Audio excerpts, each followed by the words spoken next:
through Gen 4, you could only have 2 stat boosts max in a turn.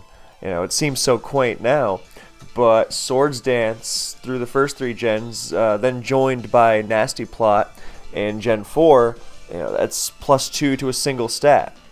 I guess RBY Amnesia is the exception, but that's RBY.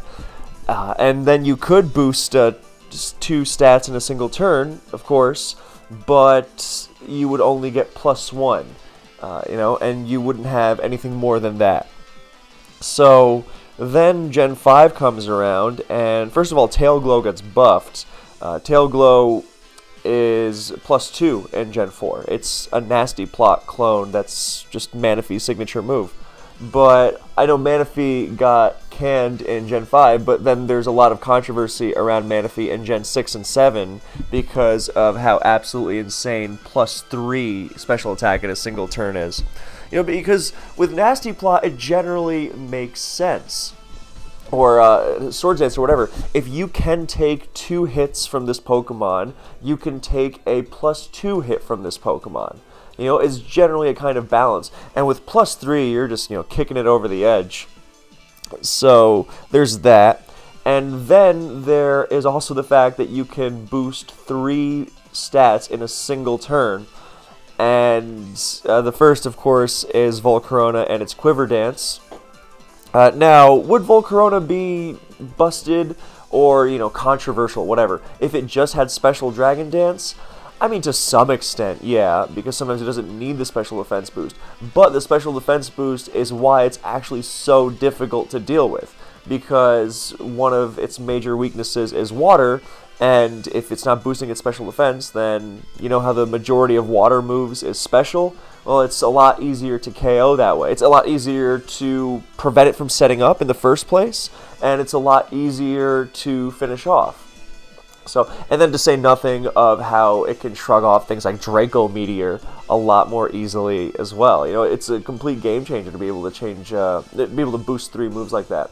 And then, of course, the big one, the one that might get Cloyster banned from Gen 5 OU, is Shell Smash, which, I mean, yeah, okay, you can kind of say, well, it doesn't come without its drawbacks because it also has the defense dropping thing. That's like saying Close Combat is manageable on Urshifu because it also drops its defenses. Like, is it really? I mean, in this battle on the screen, if you're one of those people who watches these kinds of videos and doesn't just listen to them, then you see Citrus Berry Ferrothorn, which is otherwise one of the stupidest things you could possibly run. It is literally just for Cloyster. It's so bad. I mean, it's not unusable, I guess. I mean, I'm exaggerating a little, but I would rather run a different item on Ferrothorn every single time. So, even if you're talking about the purpose of, get a little health back, I don't know. It's really not. It is just to not get KO'd by Cloyster. And it's seen use on Reuniclus as well, which is absolutely nuts. It's this level of power and speed, because you've got the +2, and that's another way that it was balanced. Now, I'm not saying that they can't ever make boosting moves stronger. Gen 5 is a long time ago at this point. And I recognize that old levels of what was considered super busted will seem quaint now. But just think about the general idea and then see how it applies in practical terms to a metagame at large. Because this is not just about Gen 5 OU. Like I mentioned, Manaphy in 6 and 7 also stirred up some great dislike. But just think about the general premise of, like, let's continue on with Shell Smash. If you want your doubled speed, that's fine, but you got agility. And if you want your doubled power, then you got a Swords Dance.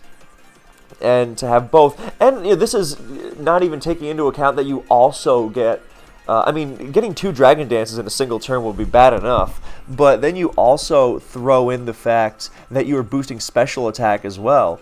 And that actually, if you're running something like Shell Smash Gorobis, which I was a big fan of back in the day, then fine, you're never using the attack boost. But even something like Cloyster is now regularly running mixed sets and blowing through its own counters, like Magnezone and Fortress drop to Hydro Pump, and Keldeo and Slowbro drop to Hidden Power Grass, and it gives up very little to do that, because it is also doubling its special attack at the same time, as if it couldn't be stupid enough already, as if it wasn't stupid enough already. And I personally think that the Nasty Plot / Swords Dance plus agility in the same turn is already too much. So even if we're just approaching it as a variant, as that kind of thing, because in practice it is that for a lot of Pokemon, then it's still a lot, because just if we're talking defensive counterplay, these moves are so extreme because they force specialization. Like a lot of other big, strong Pokemon, you are not really hard countering. Like your SD Garchomps or your Nasty Plot Thunderuses. Things like that. But even if you are, a little rough against SD Terrakion, it is still going to be very manageable, because it can't both SD and Rock Polish on the same turn. That used to be very popular, Double Dance Terrakion. I hope someone brings it back. I think it's still great, especially with Air Balloon. Get setups on those Earthquakes. Anyway, or make it even more difficult for Gliscor to check you. Anyway, so other than that little Double Dance Terrakion shout out, the fact remains it cannot boost both in the same turn. And that means that you have general counterplay available to you if you have a good team and if you've played well up until this point. I mean, if you've played badly and your team is going to get picked off no matter what, that's a different discussion. But Terrakion is not running over well-built, healthy teams, whereas Cloyster, Volcarona, and Manaphy largely are. So, I mean, it's a different discussion a little bit with Manaphy, because it's not outspeeding everything. And Salic Berry isn't very popular. And even Salic Berry sets don't outspeed everything. But it's also the combination of its bulk. But more on that in a second. But yeah, generally, even when you are facing this cavalcade of enormous sweepers, your Chomps, Terrax, Thunderuses as just like a general idea. Because your SD Breloom, let's say, or Scizor, because DD Dragonite is great and all, but it's also just +1 and +1 speed on a Pokemon that's not very fast. And Gems can push it over the edge, but generally these are all very manageable if you've got a decent team, offensive or defensive. I'm not talking about throwing hard counters onto an offensive team. If you got a decent team, you can take those hits / you can outspeed them, because they can't do everything at the same time. Now, a good offensive player will set up situations where they can get those boosts. Like, pairing them with screens is very popular. So, like in Manaphy's case, Manaphy and Volcarona, I should say. It's not just like there's a bunch of teams that are just the Manaphy show. Manaphy and Volcarona are incredibly popular in Oris together. And with screens, it's so much easier to set them up. But if you take screens on Pokemon that aren't boosting this much in a single turn, they're still much more manageable. However, if the offensive player sets it up well enough, they are rewarded for it, as they should be, because it's not just, oh, I click my big setup button and now I've got everything covered. It's, if I want my SD and my Rock Polish with Terrakion, that's going to take some work. Or if you don't even want to call it the two different set of moves, let's just say that second Dragon Dance with D-Knight. If D-Knight gets that second Dragon Dance, yes, it is probably going to mess you up. But getting that second Dragon Dance is such a challenge that when you do see that player getting that second DD off, you're like, wow, that was really, really nicely set up. Or the opponent messed up. Either, in both cases, it's deserved. But, yeah, so that's the general idea. And the extreme moves just kind of blast past that whole thing. So, I don't know if there is I don't even know if there's a problem, much less a solution. But I see how much controversy is leveled at them across multiple generations. With the Cloyster, it's not just the setup moves, obviously. If you gave these moves to terrible Pokemon, then I'm sure they wouldn't get used much. Although I do remember this SPL, someone got swept by a Poltegeist in Gen 8 and really just spilled the tea like nothing else. But I don't think it's a very common occurrence. So it's a combination of other things, like Volcarona is fast and incredibly strong and has amazing stabs and coverage, and Cloyster has amazing physical bulk, so it sets up on the bulky grounds that are necessary, and to have some sort of stability against the big offensive threats in the tier.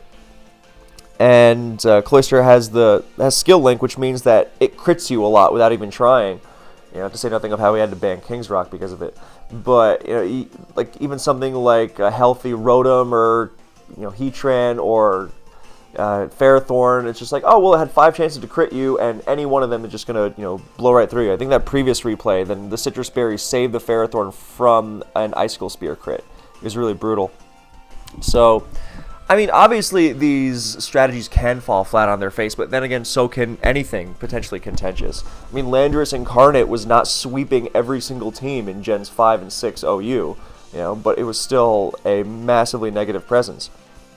So, I don't know if the issue is the moves themselves, but I did want to bring up the subject because I do find it interesting how a lot of the power level is centered around, the power level that people complain about is centered around this. Because you'll see these hyper offense teams stacking a lot of other scary Pokemon. The D-Knights, the Chomps, the Scizors, the Breelooms, all these Pokemon very threatening, but not unreasonably so. No one's really complaining about these. Not with Gems gone anyway, but Gems were their own broken can of worms, not arguably broken.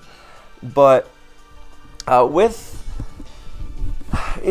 these moves, these hyper offense teams live and die by Volcarona, Cloyster, Manaphy type Pokemon, because the other things are threatening, but not nearly as consistent in being able to break things apart because of that aforementioned factor where if you can't get all these boosts you need simultaneously, because a good player is only going to give you that one turn where they're forced to deal with your Pokemon directly. You are not going to get that second DD with Dragonite because a good player is only going to give you that one turn where they have to switch out as you DD. That's your turn to boost. And that one turn to boost with something like D-Knight is a lot more reasonably dealt with because you're not that fast or that strong all at the same time. Or whether it's that or any of the other non-broken examples. But it is these extreme cases which we can simplify it, or not simplify it, we can maybe define it as getting too much out of a single turn. Because these teams are well built and still struggling against such major threats.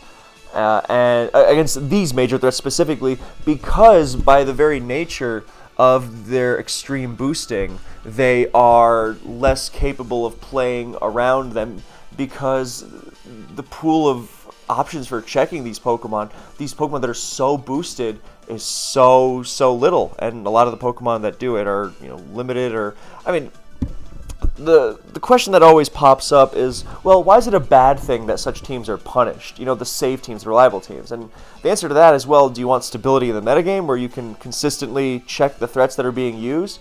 Like, there's a different. I think Pang reasonably illustrated the difference in punish. If you want to run a standard sand team in Gen 5 OU that covers most of the metagame very well, fine, but you are going to have a seriously difficult time taking on Mamoswine. Whatever set it is, Band or Never Melt Ice, whatever.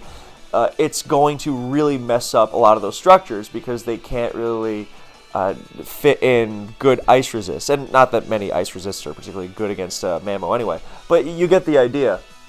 Now, but Mamoswine is not winning the whole game off a single turn. It will come in over and over again and put serious, insane pressure on you, but you have the room and the tools to outplay it and to beat it. It is not automatically winning the game. Whereas with Cloyster, you bring these Pokemon that are good at taking on the metagame. That's why they're used, because the alternative is just getting bowled over by the D-Knights and Breelooms because he didn't bother bringing checks to them. And it runs too far with that single turn. And with Manaphy it's different, a little different. I mean, the principle is the same, but with Manaphy you see things like screens a lot more commonly and Healing Wish. Because a lot of time you don't even KO Manaphy. I mean, Volcarona, for all its threat, at least has that quad Stealth Rock weakness, and it's not that bulky. And on the physical side, it's positively frail. Whereas Cloyster, special frailty, Stealth Rock weakness, blah blah blah. Now, people always like to throw around those points as if they refute the general idea. It's like, yeah, Volcarona's threatening, but it's got a Stealth Rock weakness. Oh, well, if the Stealth Rock weakness was all that it took to keep it in check, to keep it in line, then there wouldn't be an issue. So I find that kind of theoretical non-engagement with the practical side of things to be frustrating. But yeah, they are frail, so this is just as a reference for Manaphy. Because when you're dealing with Manaphy, you're hitting it over and over again. I mean, even without screens, it's very tanky. And that's also a Pokemon that uses Citrus Berries, so because the fast pace at which it plays means that you want that more instantaneously than the slow accumulation of leftovers. Not that Lefty's Manaphy is bad by any stretch of the imagination, but Citrus is more valuable there as opposed to something like Ferrothorn and Reuniclus, who their whole thing is longevity, which Citrus is worse at. So that's where I'm coming with this. But yeah, with Manaphy, you will hit it multiple times and bring it to low health. So then the Manaphy just switches out and then Healing Wishes and brings it back later. And I've even built teams, inspired by what I saw, where they had 2 Healing Wishes. So you were effectively dealing with 3 Manaphys. It is absolutely nuts. And you can go all in on Manaphy like that. Most teams that go all in on a sweeper like that, they're not very consistent. But Manaphy is so good against so much of the metagame that you can.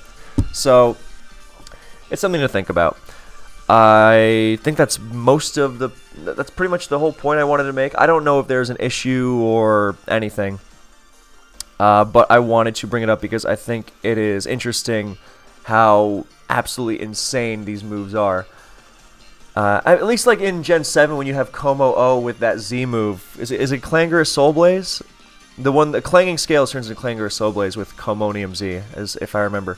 And that one gives you the Omni Boost, the +1 to everything. Like, sure, but that's also a Z move, and you get one shot at it, and it does nothing into Fairy types, which are Como checks in general. So, I remember it ripped up UU, if I'm remembering well, but that's more of a trade-off. Whereas with these, like you can say, oh, defense drop on Shell Smash, but again, not quite the same. And Como does not have the immense gain, like even +1 to everything, because it's like, yeah, it's bulky. It's effectively a physical Quiver Dance in a lot of cases, or a mixed Quiver Dance, but it's not that fast, not that bulky. Still has that nasty quad fairy weakness, and it's not that strong either. So something like Toxapex can live and haze, and there you go. Not to say that Como isn't an amazing Pokemon in Gen 7. I'm a big fan of it, both offensive and defensive. But it's something to think about, how somehow that Omni-boosting Z move managed to be more balanced than these, arguably anyway. And then there's, of course, Extreme Evo Boost from Eevee, but that's another... I remember when that was dominating Ubers with BP. Ridiculous. Anyway, so thank you so much for watching/listening. I hope you enjoyed and got something from this. And I will see you in the next one.